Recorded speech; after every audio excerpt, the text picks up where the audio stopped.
Welcome to episode 201 of School Librarians United. I'm your host, Amy Herman. This podcast is dedicated to the issues and challenges school librarians face every day. As a school librarian in my 16th year, I knew I wanted a podcast which addressed the nuts and bolts of running a successful library program. I don't claim to have the answers, but I hope that this is a platform to share resources and exchange ideas.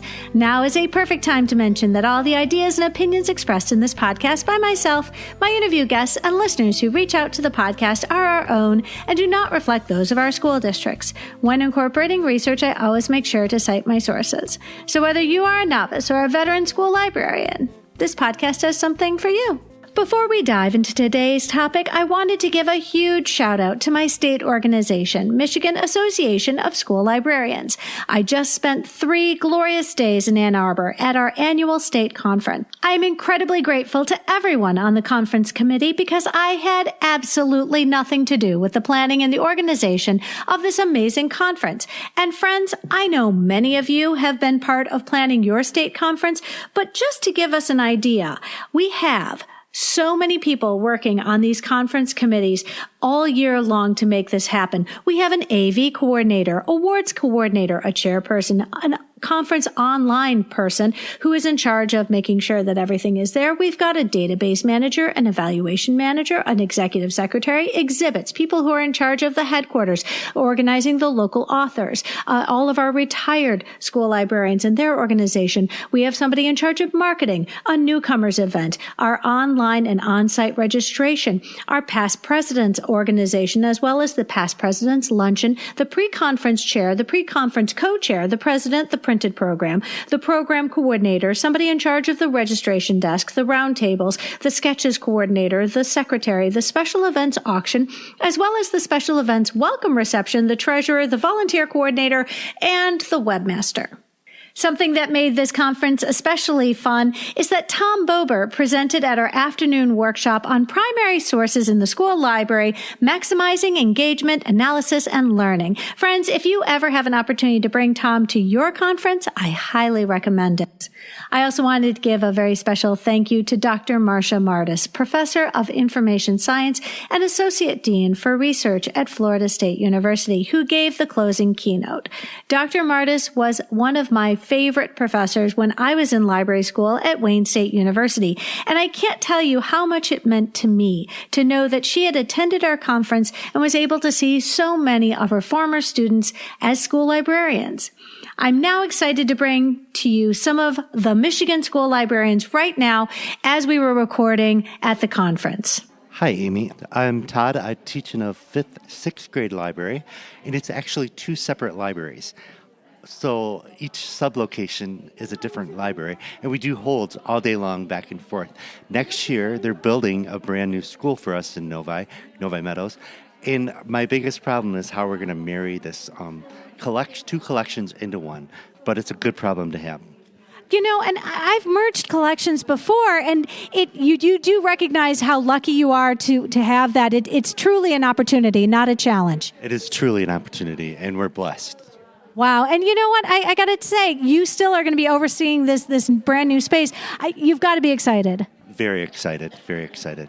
And we're going to get a walkthrough in April to see the hollow shell. And supposedly this summer it's all going to be done. And that's going to be an amazing year. I know you're looking forward to this. Thank you so much, Todd. Thank you. Hey, Lori, I'm so glad you're here today. Tell us, introduce yourself to listeners and a little bit about your library.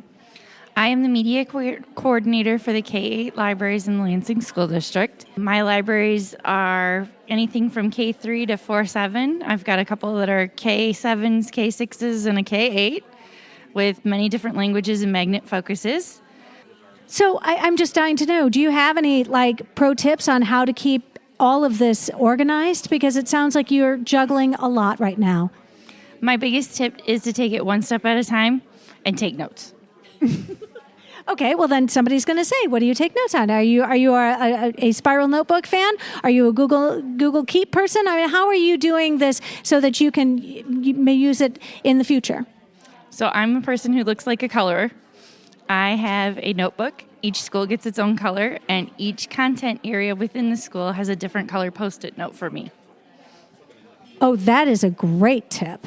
I think, and I'll tell you what, my brain identifies with color more than anything. So I love that. So tell me just a little bit more about your program. I mean, do you visit all of the schools? Are you working with media techs in each of your spaces?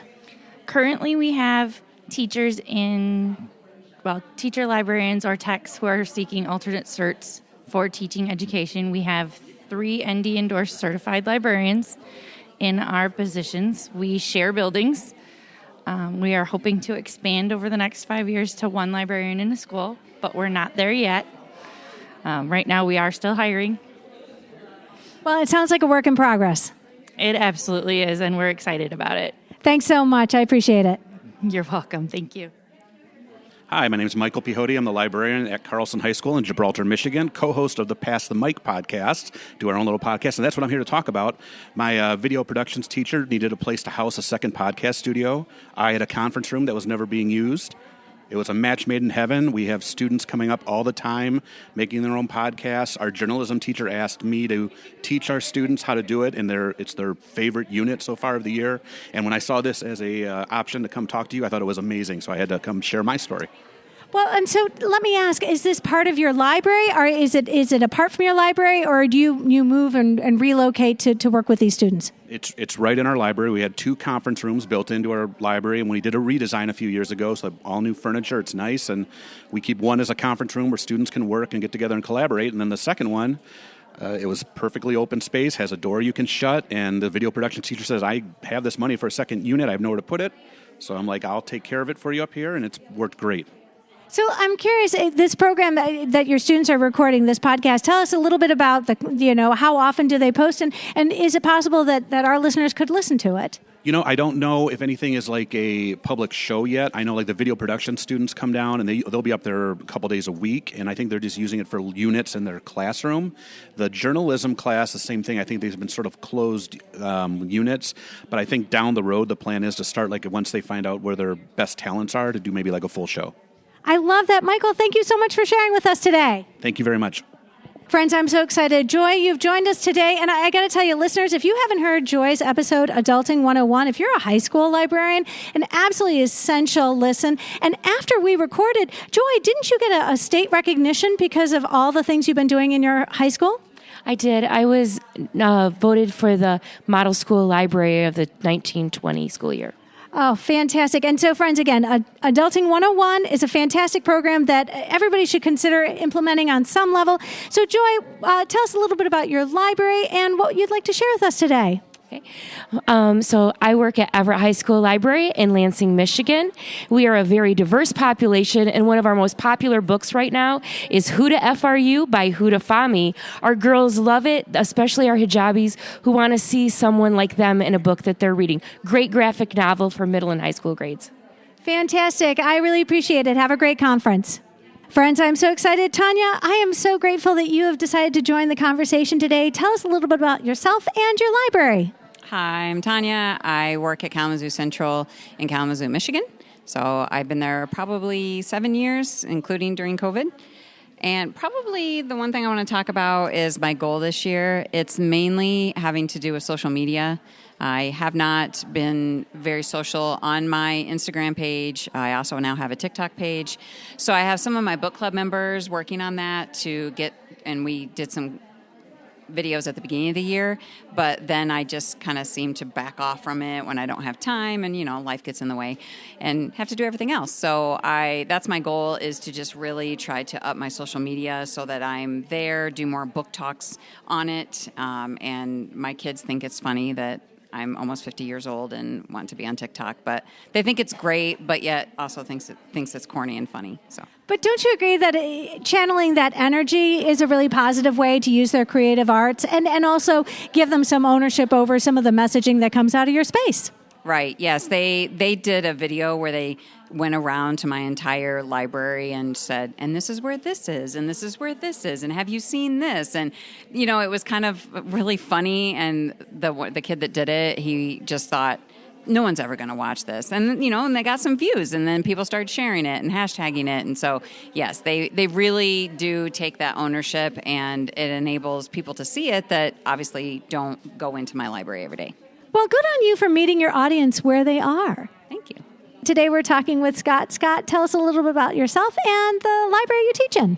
Well, thank you, Amy. I'm a high school librarian in the Metro Detroit area. And one of the things really a challenge that we've had to overcome is all the jobs that we have on our plate. I feel like a jack of all trades, master of none. We're asked to be the IT help desk, the librarian, the Chromebook repair person, instructional specialist, school nurse sometimes. Just trying to find out where really our niche is and make sure that the administration also sees the value in what we can offer our students and faculty to advance themselves in the 21st century. Well, and tell me, I know that this is not your first year in this position. Has it gotten any easier since last year? No, I think the challenges are actually greater for me this year. The number of students that I'm assisting in a non-instructional role, a non-librarian-focused role, has increased. And there's the teacher part of me that misses that interaction with them. I feel like I'm more of a super clerk, looking over their shoulder as opposed to actually helping them advance themselves. Well, and it sounds like you've got a goal, and that is to start to redefine what you do and hopefully educate the people that you work with about the skills that you bring to your space. Yes. Simply put, it's trying to have our administration really view the value of the library or the media center in the 21st century. It's not what it was 30 years ago. You were sitting quietly, taking a book off the shelf like an encyclopedia, writing reports.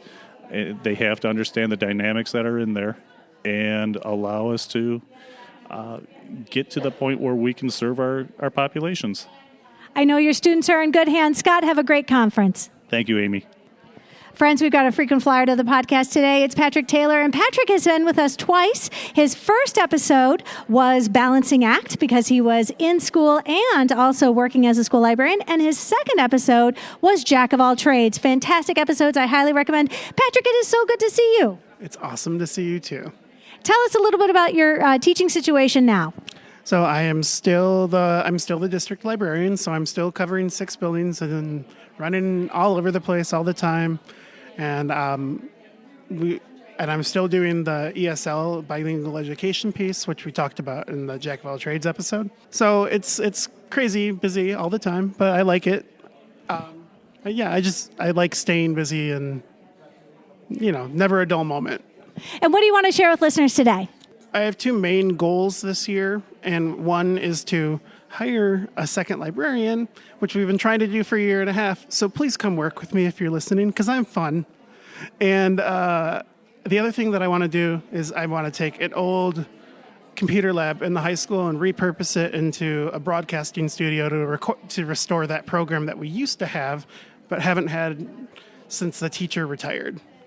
So that sounds fantastic. Thank you so much, Patrick. Thank you. It's wonderful to be back. Friends, I'm so lucky to have Tam with us today. Tam, tell us a little bit about yourself and where do you work? I'm a shared computer teacher librarian. I work at Our Savior in Grand Ledge.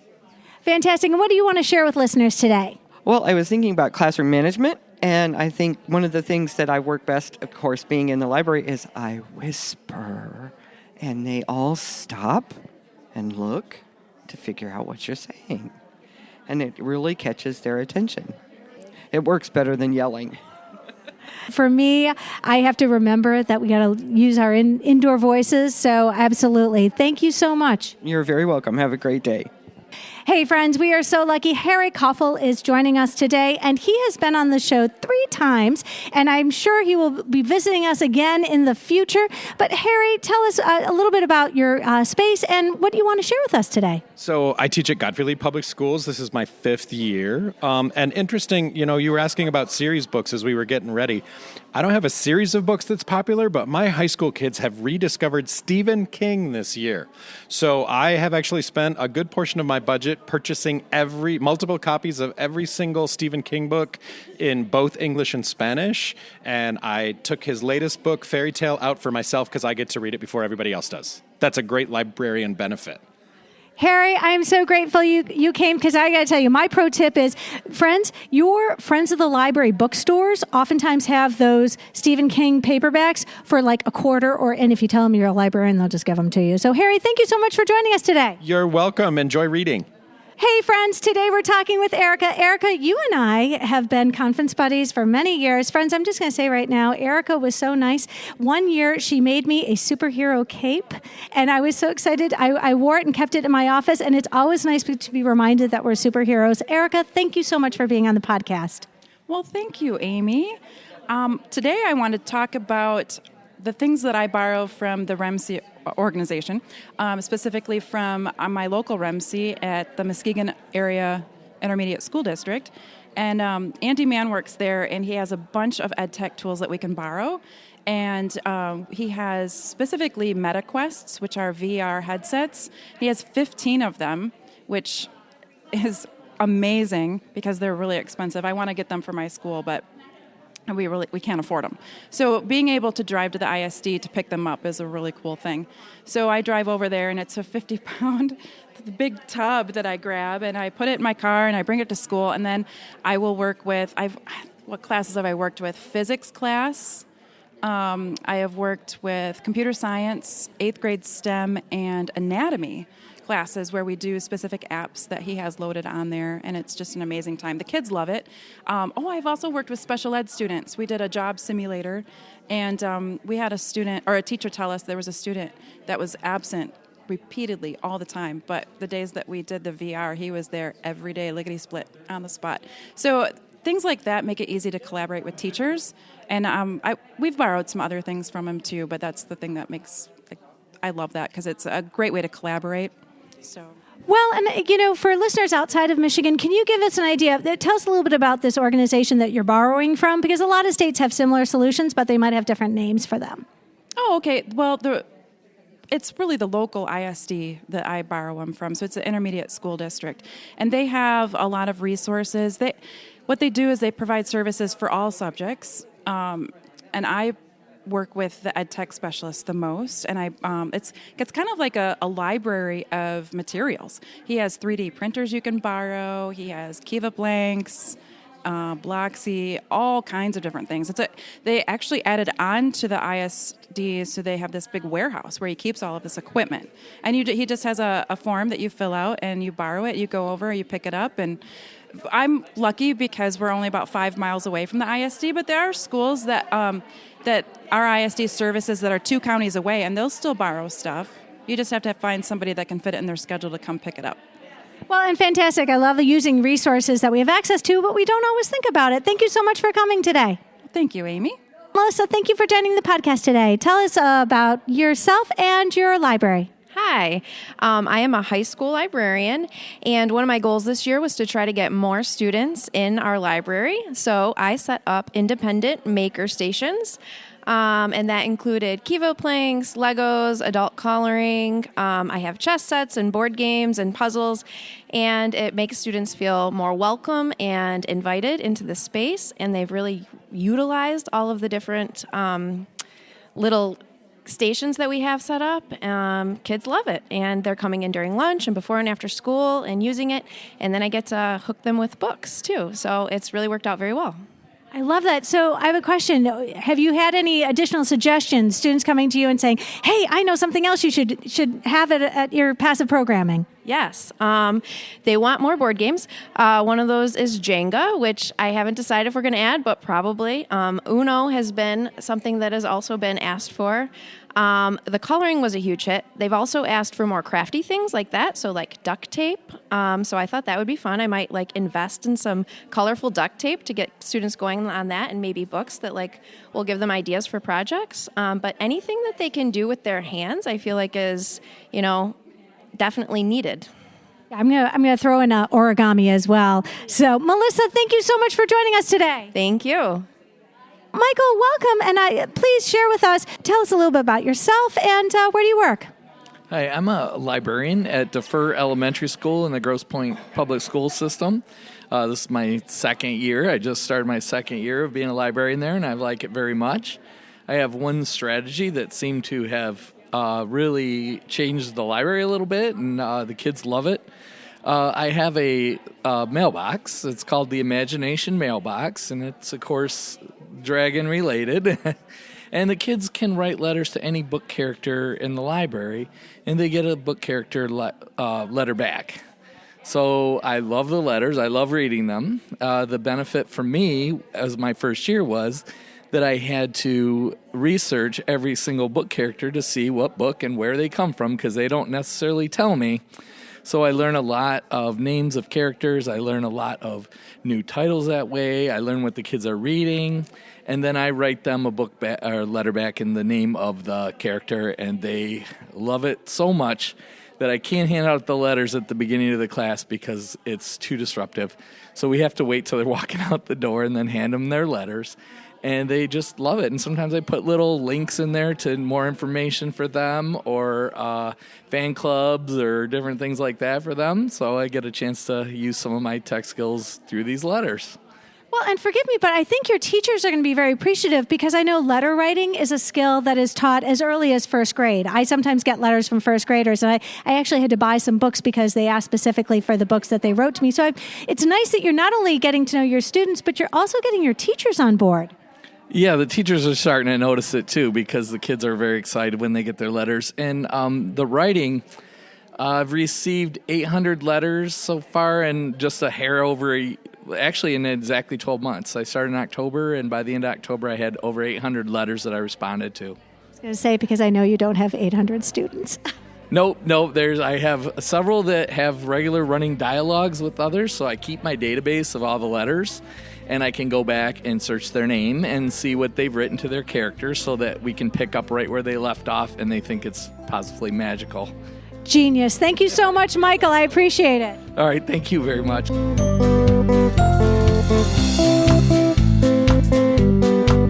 I'd like to extend a very special welcome this week to listeners Christy in Barcelona, Joe in New Zealand, Abby in New Hampshire, Carrie in New Jersey, Becca in Oregon, Tara in Tennessee, Beth in Vermont, Angela in Virginia, and Tuesday in Washington State.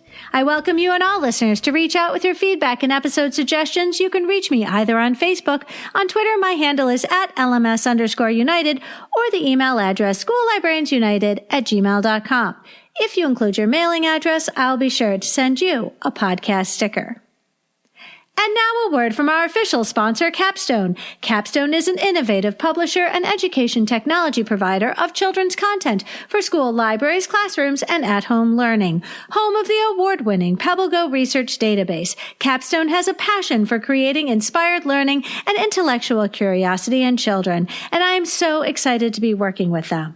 And now in a segment I like to call Why I Love Capstone. I always like to feature new titles because I think that this is a great way to learn about something you might not have noticed before and something that might fit in your collection. In this case, we're talking about a 2023 8-title series called The Gamer by author Shawn Pryor and illustrated by Francesca Ficorilli. There are so many reasons why I'm interested in this series. Number 1, scary stories. Number 2, it's got an interest level of grades 3 to 5, but a reading level of grades 1 to 3 with an average Lexile of about 550. And it is a narrative, but it's got like bright pictures, glossy pages, and it's incredibly engaging. Each story is approximately 40 pages long, and the book is about a 5x7, so it's not a terribly long book, but I think it's a really sort of, it hits the spot of our students who want very much to read engaging books, and their reading level might not be right where many of their peers are, so this is a way to sort of keep those readers interested. And I'll read to you from the description here. here? When 13-year-old Tyler Morant sits down to play a video game, it's not just for harmless fun. He's battling the world's most dangerous games. As the gamer, it is up to him to conquer the deadly obstacles and evil villains that lurk in the darkest corners of the gaming world. If he fails, the digital darkness will escape into reality. Readers will be drawn into the high-stake action of The Gamer, a page-turning chapter book series. Friends, I am grateful to Capstone for their continued commitment to support the podcast in Season 5. They are offering listeners of School Librarians United a very special discount. Visit shop.capstonepub.com and use the code UNITED to get $20 off an order of $100 or more for both print and Capstone Interactive ebooks. That's code UNITED for $20 off an order of $100 or more for both print and ebooks on shop.capstonepub.com. And now for our episode, Library Science Students, and my conversation with Katie McNamara.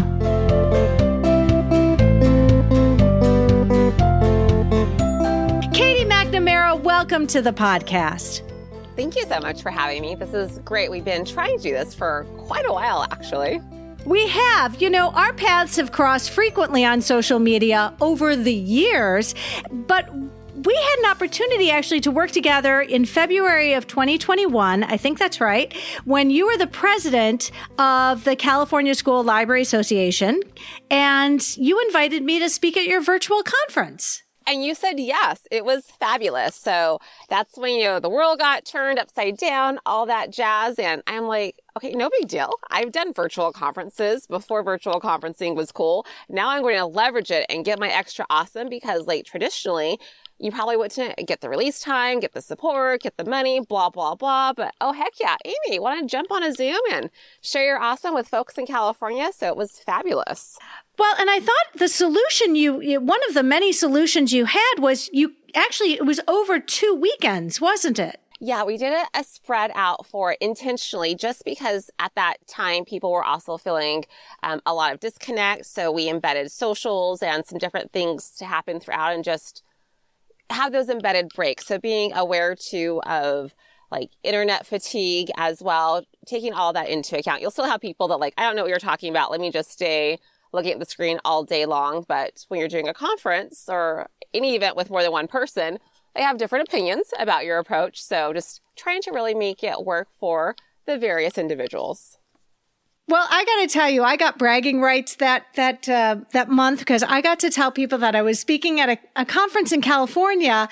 It was a real bright spot for me because I think we were all sort of celebrating those small wins in early 2021. I always recommend listeners to follow our guests on Twitter and to build that virtual PLN. And I love to pick apart the bios, which we create for ourselves. And I have to ask you about your Twitter banner. Is that you?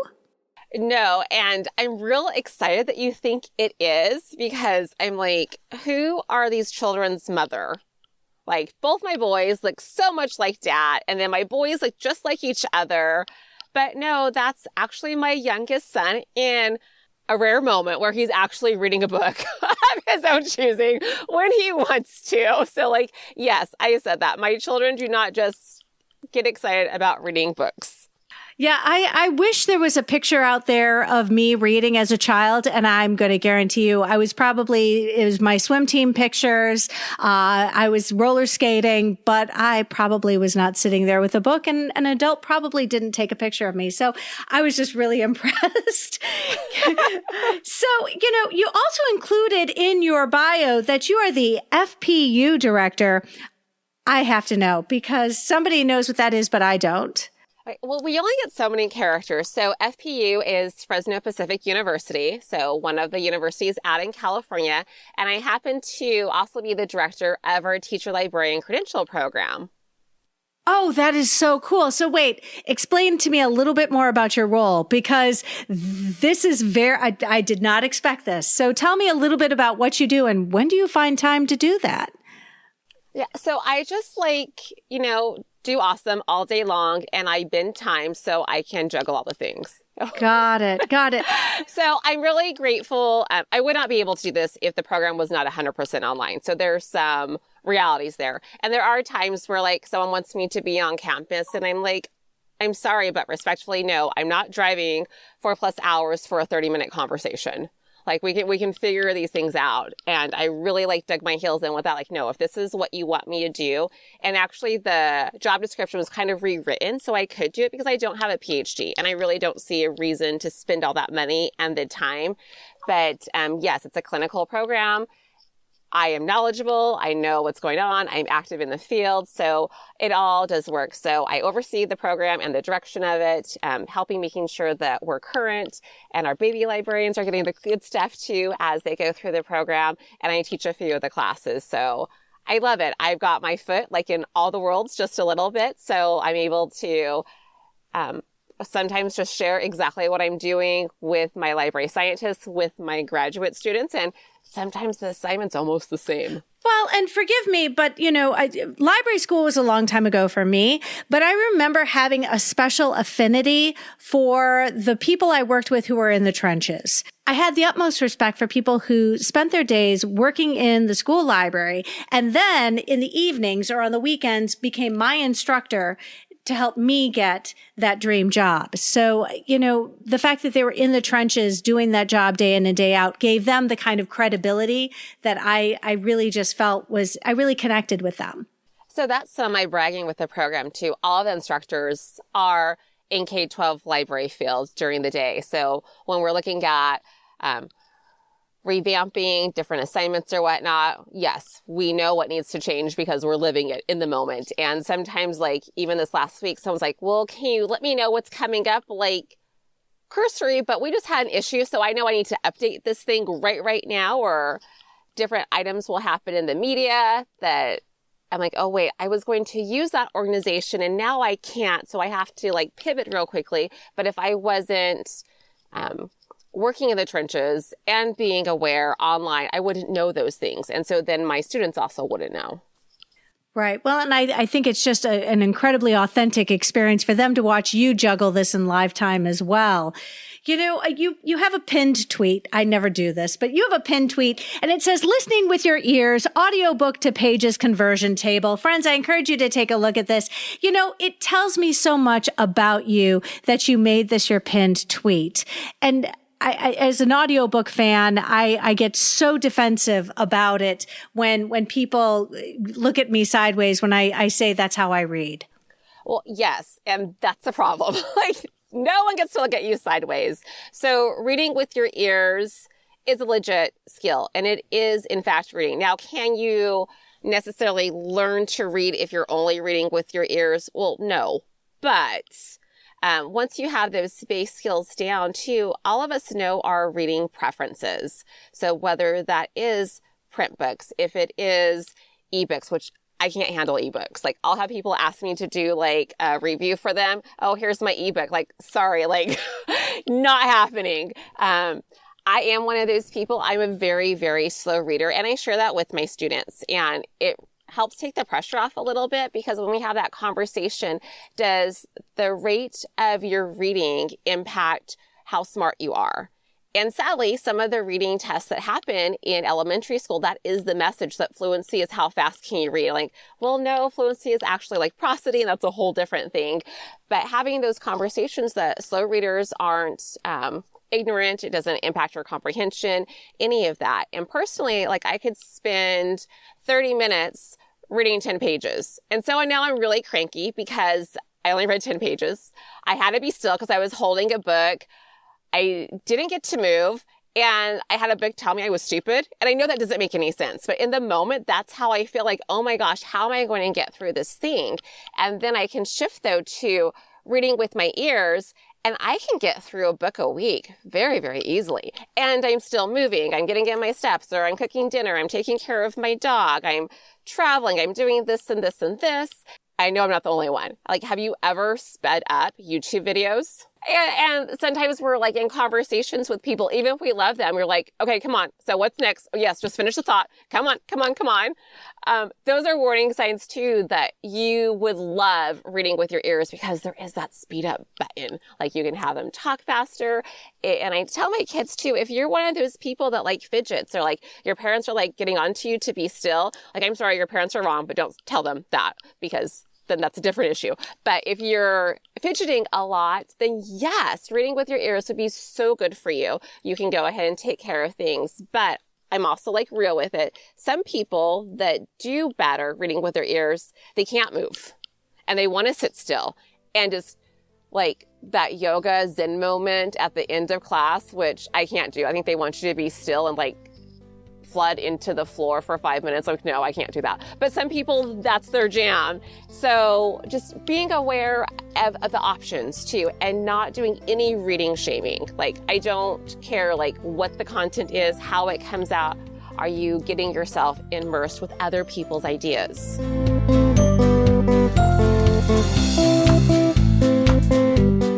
And friends, right now in Michigan, it is leaf raking season for the next 5 weeks. And we happen to live in a tree city, USA, which means we have a lot of trees and they're losing all their leaves right now. So I'm listening to audiobooks through the whole leaf raking process, and I mind it less because I'm listening to my audiobooks. I'm raking out my flower beds, and you know what? I got a dumb smile on my face and I don't care.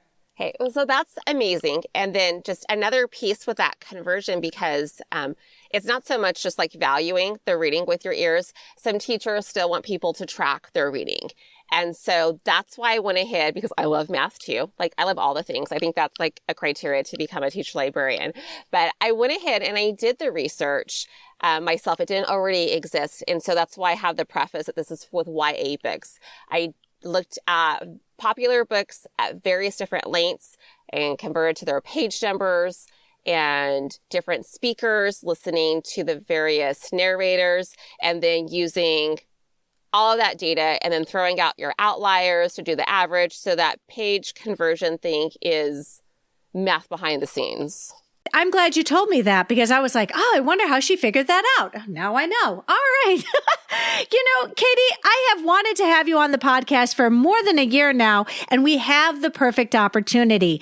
In last week's episode, 200 Got Graphic Novels, Now What? With Sarah Smith, Sarah told us all about her library science students who were generating displays and promotions. And I said we needed to have an entire episode on the topic of library science students. And that's when Sarah told me that you actually created the program that she was using in her school. So thank you very much for agreeing to be on the show today.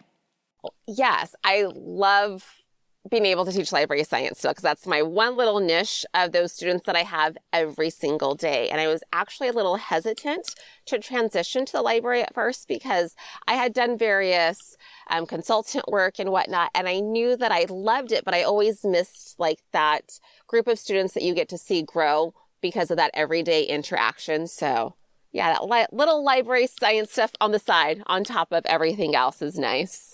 I think that's fantastic. You know, I'd love if you could set the stage for listeners today. Would you describe for us, where in the country do you work? Tell us about your current library. What grades do you support? The programs. Obviously, we're going to talk about your library science program, but what's your schedule like? It would help us tremendously understand what you do every day.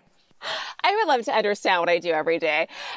So I am empowering from Central California.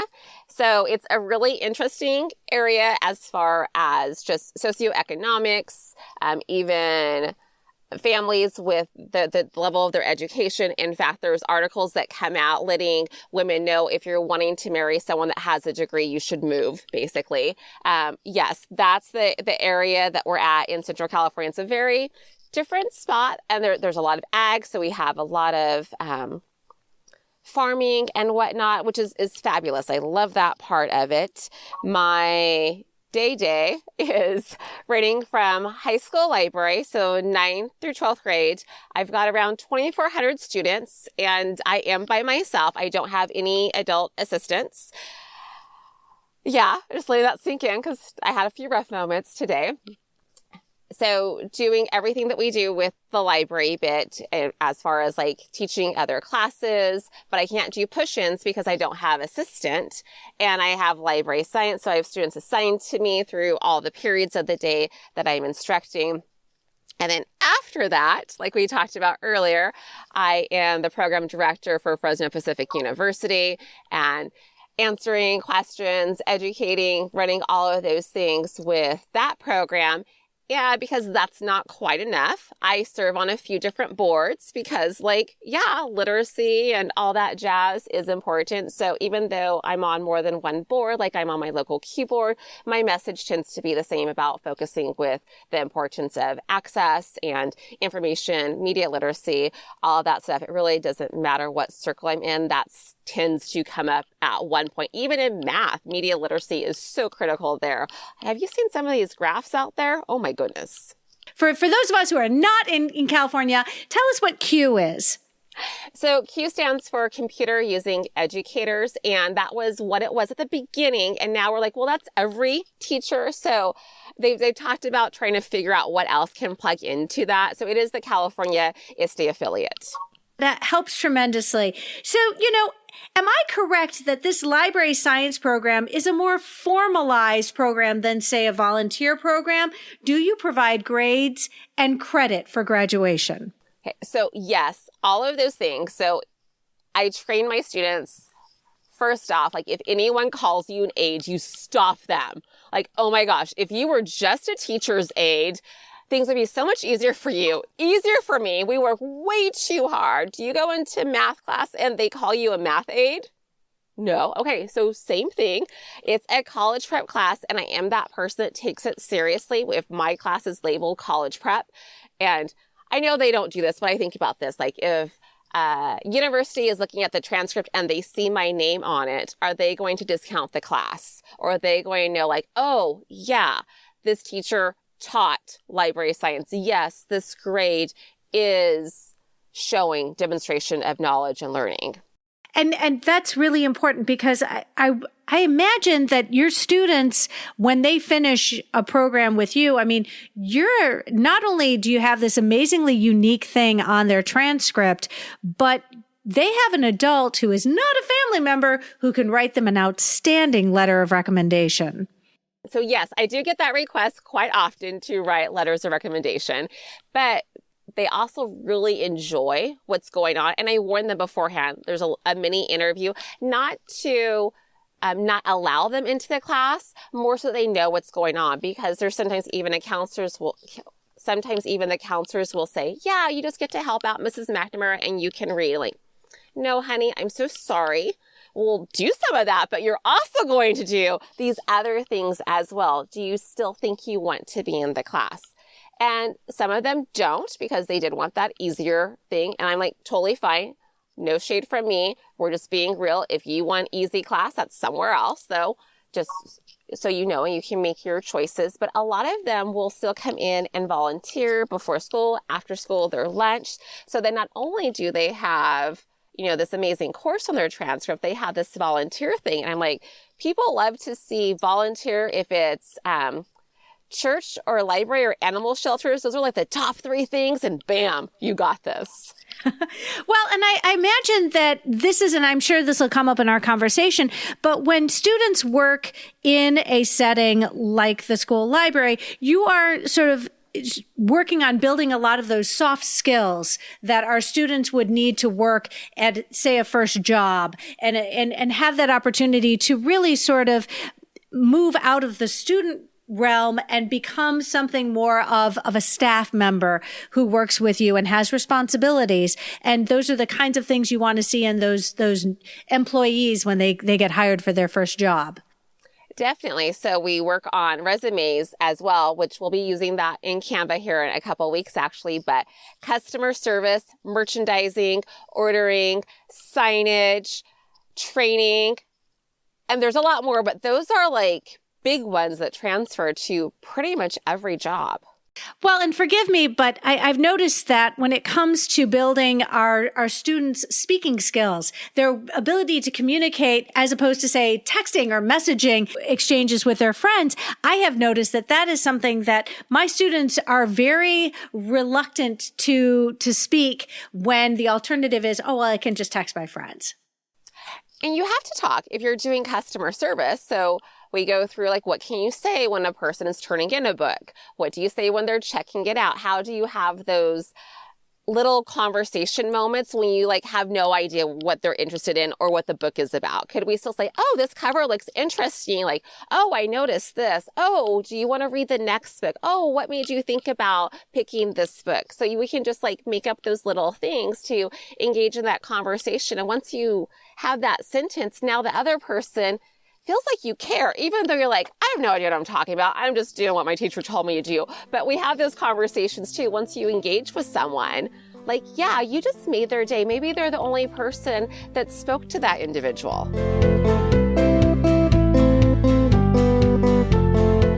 It sounds like your library science students are supporting the entire student body. So it is an opportunity to mix those grades and have students working with younger students and getting to have those meaningful conversations. Totally. And we have the discussions, and it's looped into their assignments as well, that diversity, while that's important, if that's our like beginning and end, that doesn't do any help. I know I said that out loud. So instead of like flipping the script a little bit, that it's being inclusive. What does that look like? And then like, no, that's still not quite good enough. What extra things do we need to do to help create a sense of belonging in our space? And now that's the power bit. Well, so wait, I'd love to know what their answers are. Like now you're channeling that energy of your students. Like, can you give me an idea of how that would all like play that out for me? What would that look like when you're teaching this with your students? So depending on what we're doing, it does look different. So I'll do something maybe that's a little bit easier to like visualize. So if we do a book display, let's say, okay, whatever the topic is, we have this display, and we've already made sure that there's diverse representation within the books. Like, okay, well, but at a glance, is there really? Like, do you really see it on the covers? Is it obvious? Is it in your face? Does someone walk in and feel welcome? Not that like, oh, well, XYZ happens to be within these pages buried somewhere, but no, I can come in and bam, I see it. Are we still missing something, but it's there? So that can go into like the science that they're creating, with the visuals that they use, with extra pieces of information they choose to bring into the fold. And then, okay, what else can we do? So what's that interactivity that we can do? What little side project can we do? What game or whatever your programming is that will take that extra step there? And sometimes we're having to shift because like we had this idea, but it wasn't good enough, and a student suggested something, or a student let us know like, hey, this. And so moving on forward with that. And now the bigger sense of it is difficult, especially for students at their level of influence to create. But we're still like doing those forward steps. And this is where I have to sometimes just let go and let them do the awesome they're going to do. And they always impress me. I am so glad that we're having this conversation today. I'm curious because I've never created a course before that had a curriculum, and it had to be approved, I'm sure, by the Board of Education. Did this happen quickly, or were you given a short time frame to do this? Or when it came around to you going, you know what, we have to have a really formalized library science program that's going to be approved, how long did that process take for you? So the course technically existed before me. So all of our courses have to have board approval. So like I wanted to teach like an information technology course at summer school, and they're like, oh, that's a great idea, but we didn't have a course of study and didn't have board approval, so it didn't get to happen. So that stuff was already handled. I am working on getting an advanced or library science 2. It's real important to me. I have a lot of repeaters, so I don't scare them away. So I'm going through that right now, and I've learned that people saying, oh, yes, that's great, versus it happening are two very different things. I'm like, I just need one board meeting, people. Like, let's just get this done. So yeah, we'll see how long that one takes. Then I'll be able to tell you for sure, like a length of time, but I know things always move more slowly than I would like. And I had a principal say, well, Rome wasn't built in a day. I said, I know, I was not in charge of that building. So I think a lot of listeners right now are going, oh my God, I can totally relate, because unfortunately there is so much about what we want to do that takes time And we just want to make it happen now. So currently you have a part one. So you have a sort of an entry level library science program, but the vision is to have a second year of this? Yes. Like right now I have 4 students that were with me last year, which I was really surprised to get that many because it doesn't work in a high school schedule for underclassmen to be in there for quite a few reasons, just like the course requirements for graduation. And then I don't know if you guys have seen our freshmen this year. No, it's not ready for this because I'm in this space all by myself too without another adult. I really need them. They don't need to be the best student in the world, but they need to be able to make good decisions without me watching them constantly. So there's that piece, but I'm already differentiating from my advanced students because I think it's so disrespectful if we don't allow them to grow. They didn't want to be in the class to do the same stuff they did last year. So I'm shifting. Sometimes the assignments are very similar, but we're like just going a step deeper. What key elements did you want to make sure to include in your library science program? So all transparency here, when I first started, I wasn't sure. And the librarian before me, like fabulous person, but she was retiring. So that'll give you a hint of when she went through library school. Things were very, very different. She knew that there was a change that was on the horizon. And she also knew she wasn't doing it. And so let me know, hey, these other things need to happen and you'll be great doing it. Enjoy. Yeah, sure. So, honestly, the first year, I was in library land on an emergency credential, going through the coursework, trying to figure everything out. And I got an assignment write a mission statement. That's a great idea. I'm going to have my students write mission statements. And actually it was pretty fabulous because then I could see what was important to them. So I did that for a lot of stuff at the beginning and we had to make an infographic in another class. Okay, so which one do I use? And the process I went through, that would be good for them to go through, kind of vetting sources here, but looking at platforms, which one do I want to use? And I was oh my gosh, I am hitting all of these standards and doing all these different research things. So obviously information literacy is my focus. What does that look like and how does it continue to evolve? And I don't know if you guys remember when extensions first came out. Well, I heard that we could build our own extensions. So the next week, that's what I had my students working on. And there was JSAW, J something wasn't easily accessible. So we got so far, then had to stop. But I'm also revamping with the current technology because I'm looking at, I've got juniors and seniors. So how do I really empower them for their next year, no matter what they do? Well, they're still going to be existing in the society. So I look at literacy of the world we live in. So what does that mean? Well, to me, that also clearly means interactive 360s.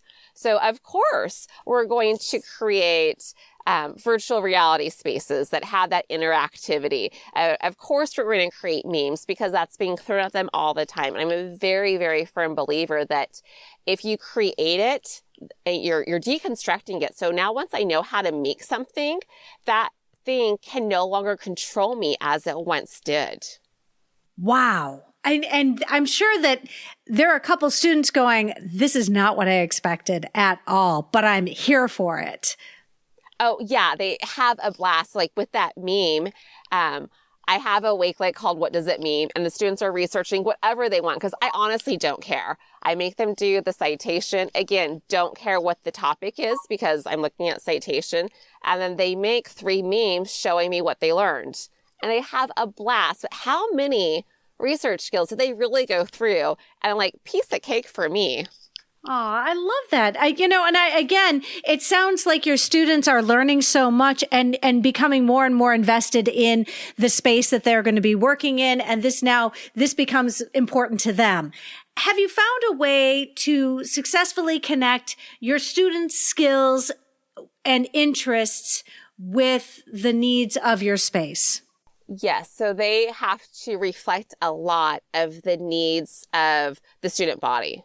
So even when we're looking at analyzing a section of books in the library, let's take cookbooks, okay, what's there, what's missing, what gets asked for?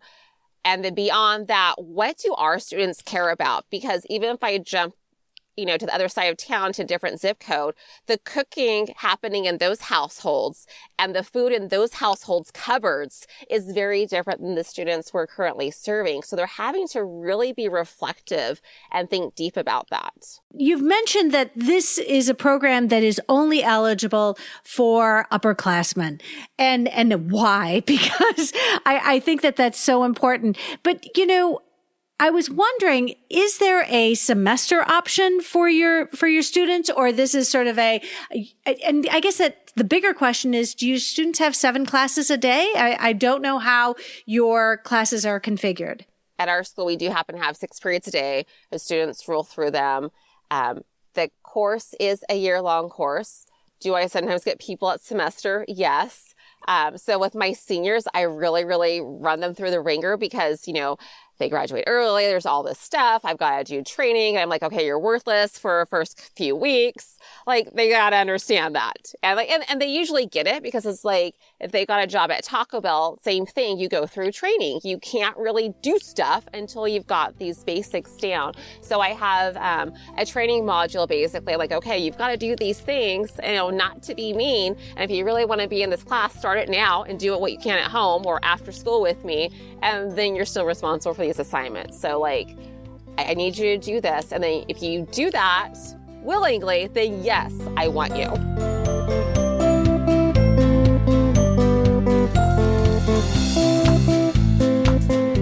So, back up, because you mentioned something earlier in the conversation that not everybody who expresses interest in your program decides to enroll in the program. So what is that vetting process like? So do you get an information from the counselors of the students who have expressed interest in enrolling in this program?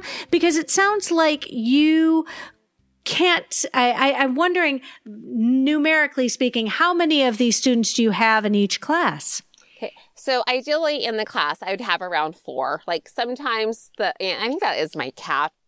And then I've wound up with 7. So that's a different conversation. But I don't have space for them anyways. And I'm also teaching other classes. So there's reasons why you need it to stay small. One is not good. What if that person is sick, especially first period? I'm having to set up all the things. No, I need some bodies. And sometimes I just need legs. So I'll be screaming out, I need legs. And I'm throwing call numbers at people. Get this. I need that. We need Chromebooks and getting everything set up in the morning.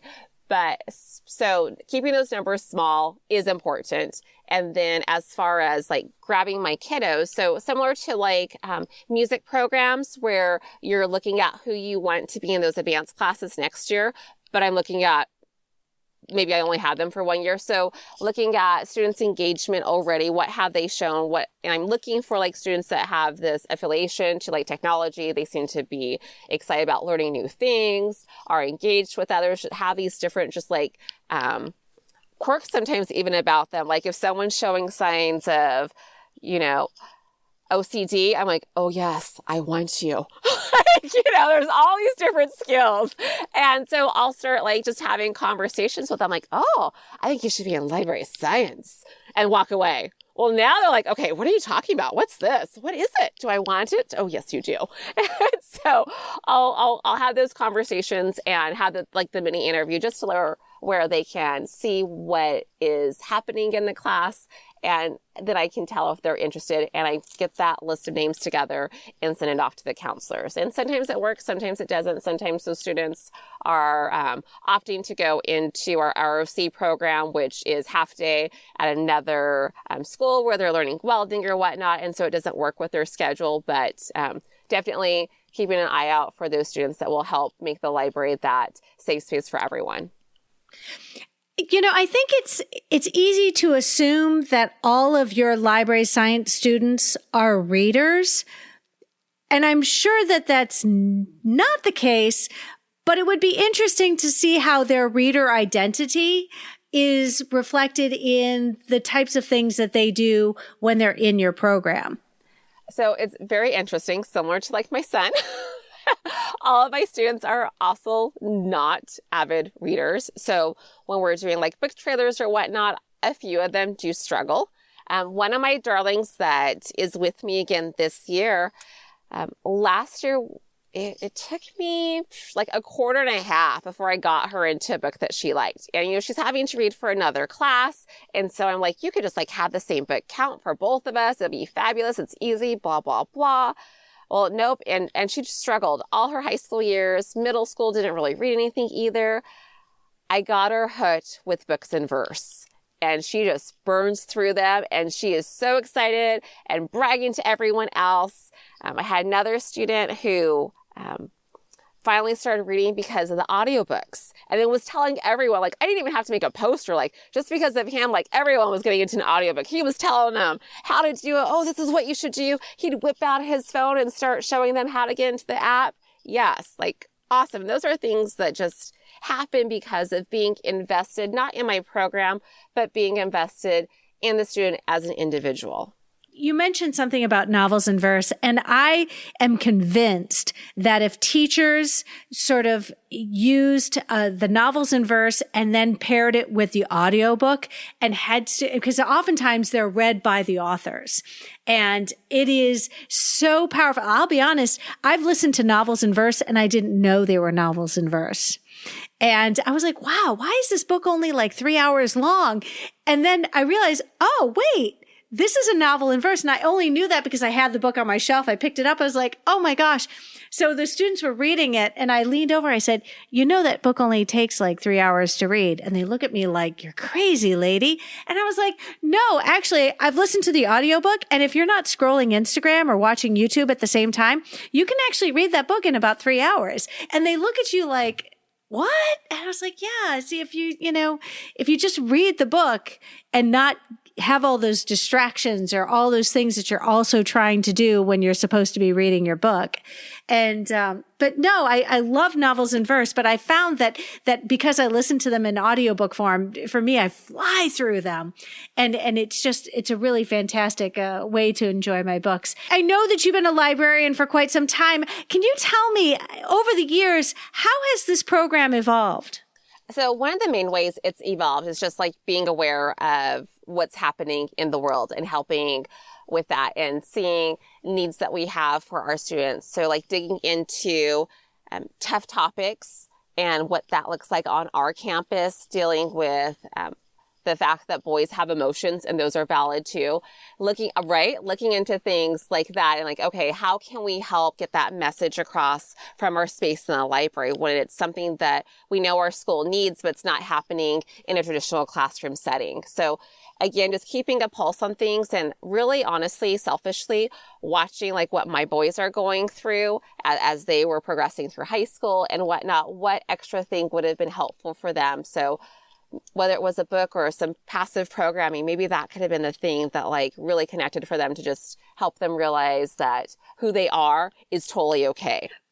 But making sure, having conversations with our students and raising that awareness of that words matter. I think that's never a bad thing to emphasize again and again and again. I think we make assumptions about them, but do you find that you have sort of an equal representation of students who are in your program, both boys and girls? And I'm just curious. Usually I'm like half and half. And one year, and I don't remember how long ago it wasn't like last year. Gosh, wait, I can do the math. I think it was like 6 years ago, had this amazing student, David, and he loved being in my class and thanked me so much. And he's like, I want to be a teacher and this class is going to help me the most with it. And I was like, oh, you're right. This class is amazing for someone who wants to be a teacher because we dissect things and like, okay, how do we package it? How do we help it to be more easily understood? So that was just like a big eye-opener thing. And I've learned probably more from my boys, honestly, like little tricks. Not that boys are like lazier than girls, but tricks of like helping the shelving stay nice and neat, what they do with the yards. They're like, oh my gosh, this is a great idea. This year I was feeling different with my cohort. Not that I dislike girls, okay? I'm not that person. But I was like, why does this feel so different? Like, oh my gosh, some days are just really draining. And I'm like it's drama and whatnot. What is going on? Well, I only have 2 boy students this year. And I already knew I could teach in all boys school, but I would not teach in all girls school. So yeah, it's different all the time. Well, and I love that you're getting new and different ideas from your students. So in a sense, you've got all these thought partners with you when it comes to tackling the challenges that you face every day. Well, it's their space. So knowing what they think and how it should be. So in your previous episode, Sarah had talked about shelving the Spanish books in the general collection instead of being pulled. And I was listening to that. I'm like, that so totally makes sense. It would be kind of like the library I was at, they had the low readers were pulled out. And I was like, oh, heck no. That was one of the first changes I made because I don't want anyone to feel ashamed or anything. So I'm like, okay, that's like kind of the same concept. So I went and I asked one of my library science students who happens to also be bilingual what they thought, and didn't jump to any decisions and didn't tell them what I thought first. Just what do you think and why? Well, our population of Spanish speakers is growing, but we don't have a lot. And so she really didn't think it should be intermixed. Doesn't mean that's not going to happen, but just having that conversation and like listening to their whys, especially it being like, well, there's not that many that are bilingual and all these other reasons, like because someone that doesn't read Spanish, check out the book and just be confused, like these other concerns for our patrons. And it was just a really great conversation.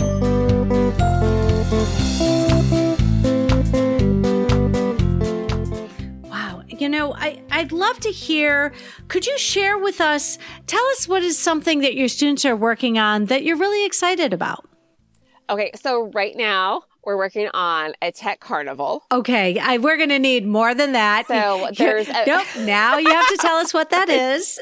I know, and speaking it into the world, so it's going to happen. So again, like getting my students ready for the next step. So they go through the Wakelet Student Ambassadorship Program, and where they can get that certification. And they've already been using Wakelet for me. That's one of our tools we use because it's free, it's user-friendly, it serves all of these things. And then one of my criteria with any tool I bring in is it has to be useful in a different class. And also because I'm dealing with upperclassmen, it also has to be useful in their personal life. So if that transference doesn't go to those other arenas, I don't bring it in. Okay, so now we're taking the step of helping teach teachers at our tech carnival. So thinking about the teachers that, for whatever reason, aren't aware of these things.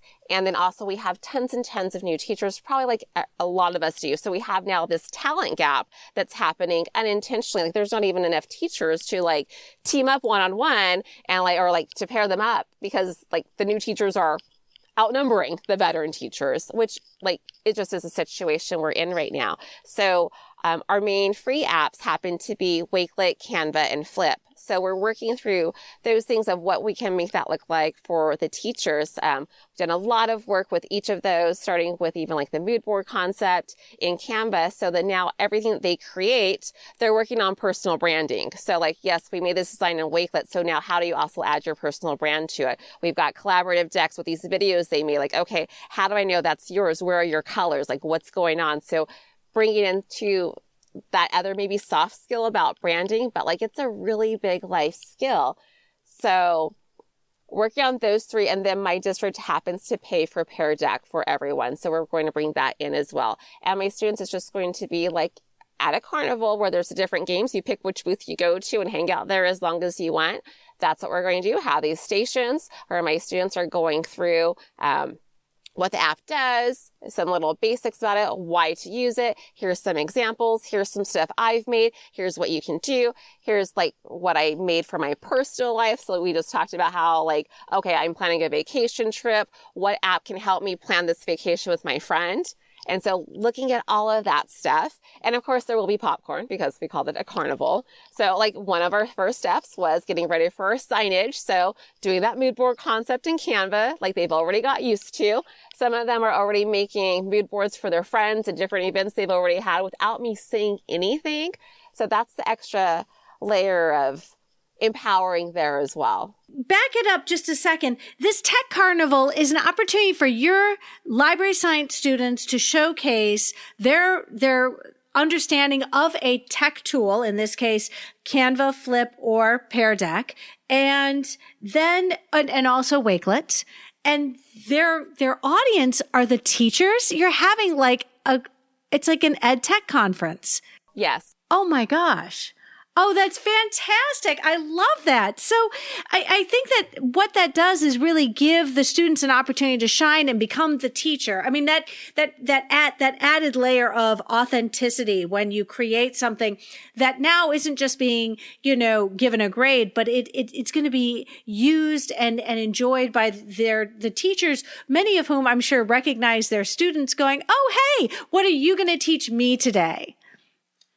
Oh, that's wonderful. And I love when students become empowered, like you said, empowered to be able to teach others what they know, because it's that confidence builder. It gives them that it really motivates them to make sure that they know exactly what they want to do, because all of a sudden they're the ones who are being put on stage to really, excite that learning in their audience. In this case, it's their teachers.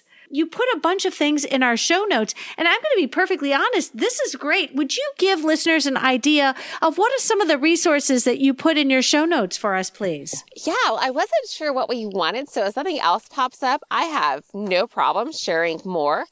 So that first bit, my link tree, my Wakelet creations are there for you as well. And I have them separated with more teacher-based and then for the students as well. So you'll find things that as librarians, okay, where can I find some good pictures? Oh, well, what about some pictures of people of color? You're right. So I've got that in there. Some really good things with that, helping us build diverse collections. And then even assignment things that you can just duplicate right away and share out. For example, looking at an algorithm study. How do we understand algorithms and the evilness of them? So just looking at the images, because I love visual literacy. So if we do an image search on a topic, the students analyzing the first few rows of images that pop up, what's the message with those images? Now scroll, and I think I have scroll down 6 rows because it's not pages when you're looking at images. Now look at those images. What's the difference? What message is this? And how do we control that? And so really helping them to connect how algorithms can taint us and have a bias already. So that's there. And there's also a handful of assignments you could just carte blanche copy if you want for your library science courses, but you can also, of course, tinker them and make them more applicable to your students that you're doing, you can make them more applicable to the students that you're teaching. I have some basic ones. So looking at NoveList is a database in EBSCO that I use almost every day. My library scientists have to know how to navigate that. So here's a assignment that they have with that. Similarly, with weeding, they've got a Hyperdoc for that. So go ahead and work through those steps. And so they're also learning what a Hyperdoc is, that value of having those resources. And some of my students even share with their teachers hey, can you do this Hyperdoc thing for me? So some of the more traditional library things, putting it on the kiddos. And then I did bring in the interactive 360. What does that look like? So yeah, some different things there that you can look at. Katie McNamara, I am so grateful you were able to join us today. Would you let listeners know how we can follow you on social media? Yeah, so for the moment, I am most active on Twitter. My handle is Katie J. McNamara. I do respond quickly to DMs. Even my students know that I'm involved with educators all over the world, not just to be helpful. There's a selfish bit to that as well. I love showing the kids hey, I've got a question. So I don't know the answer. Well, I know who does, blah, blah, blah, blah, blah. And I will go ahead and send them a message. And I guarantee you by the end of the period, I'll have a response for you. And I always do. And they love seeing that real time. They feel so important, and they are so important. Katie, what I love is that you are demonstrating to your students how to use social media in a way that is positive and engaging and meaningful to both you, the person who's using the social media, but also your students get to see the kind of support that school librarians offer to all of us every single day. Katie McNamara, thank you so much for being on the show, and I hope you have a you're moving into the holiday season. All right, thank you again for joining us today. Thank you so much for having me.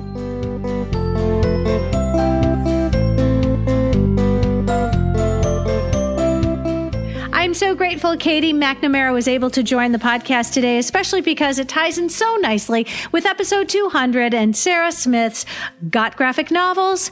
Now What? Be sure to make time for the fantastic resources you can find in today's show notes. If you found today's episode helpful, please share it out with your team, your PLN, and on social media. Be sure to follow on your favorite podcatcher so you'll never miss an episode. And if you really like listening today, consider leaving a review wherever you listen to podcasts. Reviews help others find us. One last friendly reminder, friends, I encourage you to take advantage of Capstone's generous $20 discount off an order of $100 or more using the code UNITED.